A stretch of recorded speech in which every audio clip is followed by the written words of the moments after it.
Hello, it's Chess. So, what is your guilty pleasure? Wait, actually, don't answer that because I'm going to try to use this video to convince you that there is no such thing as a guilty pleasure. First of all, I can't really stand behind a term that encourages shame for something. I mean, unless your guilty pleasure is like murder.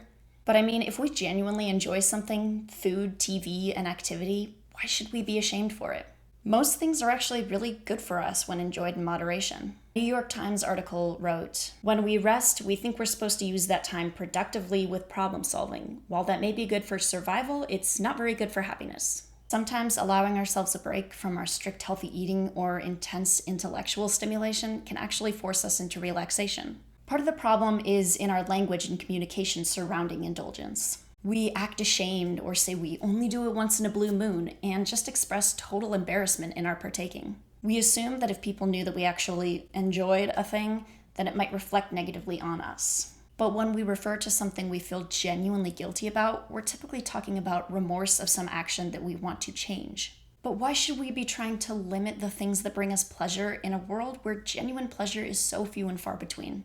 Of course, if our lives or the lives of others are being negatively impacted by our behavior, say an overabundance of drinking or sex, maybe it's time to re-examine how much we're engaging in these behaviors.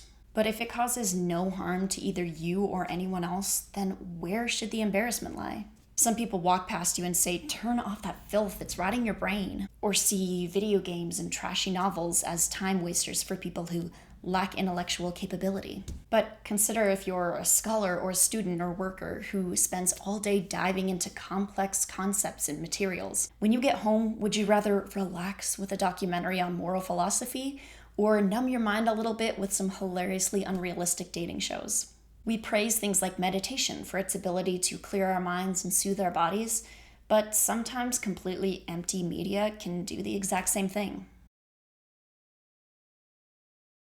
Yet it's still so rare to allow ourselves to fully embrace pleasure without the shame. It's particularly damaging when regarding language surrounding food and diet. You'll see skinny celebrities talking about their guilty pleasures, or go to the store and see hundreds of packages that claim to be guilt-free, which only insinuates that we should feel guilt about eating.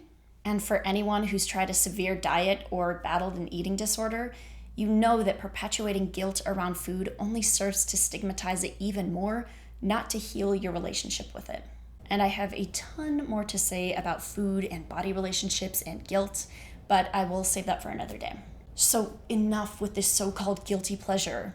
Do you like something? Then go ahead and embrace it unabashedly. Brag about that reality TV you can't get enough of, the amazing snacks your work kitchen stocks, or your undying love for Harry Styles. And the truth of the matter is that more people than you could imagine are enjoying the same things that you are. So wouldn't you rather share this fun fangirl moment than just live in silence and embarrassment? The more we erase stigma about the things we enjoy in our language and conversations, the closer we can get to completely eliminating this harmful concept altogether. Thank you for being here. Don't forget to like and subscribe and wash that pot that's been soaking in your sink for 2 days, and I will see you when I see you.